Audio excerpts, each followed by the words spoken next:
Welcome back to Chow Time Pods. Your host, Red. I got a video today from Acenate. The insane demands from single women are starting to fatigue everyone involved. I'm going to read off a profile that expresses a sentiment amongst women. Female, late 20s, based in the US, hospital administration. Average looking in my opinion. I'm looking for someone who is similar to me in looks. Prefer if he's over 5'10", but that's... Average looking. I prefer someone above average in height. It is ridiculous that women kind of understood that they're average and understand that, but they think because they're average, they qualify for better, and that's just the normal qualifications. They don't think, oh, average equals this average? No. Average equals better this type of man because I'm average, so I automatically get a better man. That's not a deal breaker.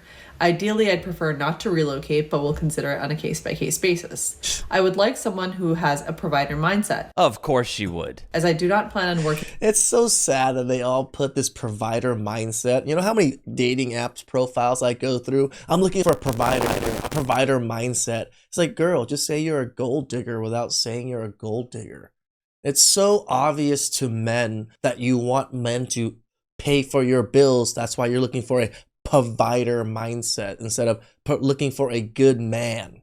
After marriage, someone who earns a take-home of $200,000 at minimum. Jeez. No plans to work, and clearly no plans to spend less. Just demand a top 5% earner. Problem solved. Girl math. I also expect him to take part in household duties equally. If we decide to have children, he must be an active father, taking an equal role as myself. Average looking, late 20s, looking for a top 5% earner to fund her existence, but she's a strong modern woman, so it's still 50-50 at home. So crazy. A man that went out there that is 6 foot or almost 6 foot, 5'10" plus, that earned his way to $200,000 is gonna have to get to deal with a woman that he still has to do house chores and everything and split 50-50 with. What the freak? Why would any man... This is why the incentive for men to want to excel and do well in life is kind of gone. No, who wants to do well in life and get that type of woman? Like when men see things like that. Obviously, you do well in life, so you have options to reject women like that. Kill of a lifetime. I mean, I'm not a man, but I don't know who would take this. But she saw a childless escort on Instagram tell her it's the bare minimum. Like, are we missing the fact that he will have to put his time, effort, and energy, and probably a significant amount of it, towards providing for your family financially, especially in these times? And then if you want to have him do things equally with you at home, even though you are not working and even though you don't have any children right now. Right. You lazy bum, you. You don't work, you don't do anything other than take care of the house, which is probably not much work, and you probably also expect me to hire maids and stuff because you expect me to make about $200,000. So what do you do other than spend time with the kids in your pajamas? I just don't know how that would seem to make sense to someone. Since stopped being a requirement for these broads a long time ago. It got replaced with a real man would, and I deserve better. True. Traditional gender roles may give you the ick, which is why you were expecting equal participation from your husband in anything household related.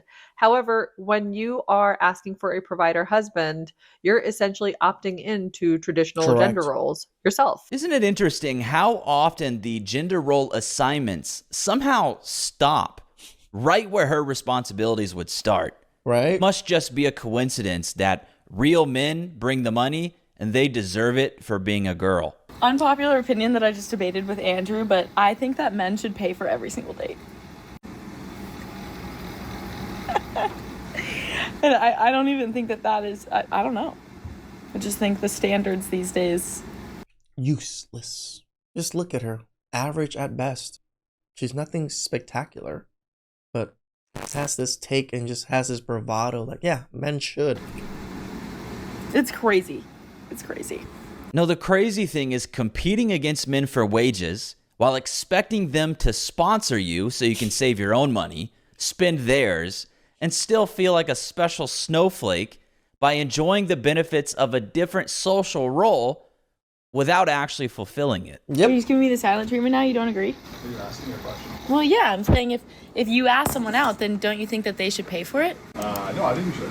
But also, they're like only like guys, the only person that ask people out 90% of the time. Yeah, he correctly pointed out men mostly do the You saw her smile went away very quickly. asking, and there is an expectation that they do so.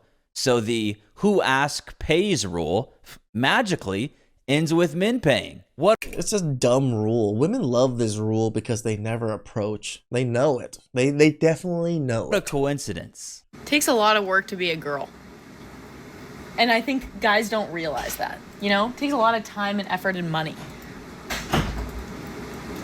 Yeah, I mean, I pay for dates, so I really can't talk about it too much, but Be a big girl. Take responsibility for your own purchases. Only in modernity could we end up with women trying to bill men for both putting things on and taking them off. This sort of Damn. Freaking ace with that one. Oh, Nate. Charging us to put the clothes on and put it back, take it off. Damn. controlling BS rarely gets addressed, but when it does, it's long overdue. I want him to be in control. Like, I'm desperate for him to be the man that I know that he is. He is the man you know he is. Because I need him to step up and he doesn't. And it just... What would step up look like? Doing whatever you want, when you want it, as you want it? That's not stepping up. That's a piece of that gets rolled over. Men are supposed to lead, and that comes from bitch who doesn't listen. Well, that was my question. I just want to figure out how I can be a D, but make him feel like he's the man. Now, make him feel like he's the man. Did y'all hear that? That's the problem. I don't know that you have a future person. You're so committed to making everybody else the problem. He's the weak one that you got to make strong, give him the illusion that he's the man. Make him feel like he's the man. She doesn't realize she's the problem, and there's so many women like this. Yeah, she, and along with many other women, could use a healthy reality check like this, but what this guy says next does make him seem like a complete simp. What do you have to say, Dean? But I do think that Stephanie, because I remember when we first connected together, I mean, before we connected together, we worked together for 4 or 5 years. And I remember the first time we were intimate, I saw in her eyes, into her soul. Yes. There's a greatness and a purity there. You just want to pander just to pander. Really? Purity there? You guys got together, what, 5-6 years ago? She's a used and abused over-the-wall woman, bro. That feeling is what has kept you here, and that's why I think you should make this work in spite of all that I just said. The sort of humbling that woman received is unheard of, which is a big reason we see women behave the way they do, like wanting a man with a $200,000 salary to provide, while This is why I always say I love humbling women. Every time women want to argue about things, you ready? still insisting the housework be 50-50. I mean, I'm not a man, but I don't know who would take this. Yeah, I don't know any man that makes $200,000 that's willing to date an average woman that's probably overweight and expects him to pay for everything and expects him to do the half of the house chores and child laboring stuff too. Yeah, I don't think men got that kind of energy. Please like, subscribe, comment down below. I really appreciate that. Catch you guys next time.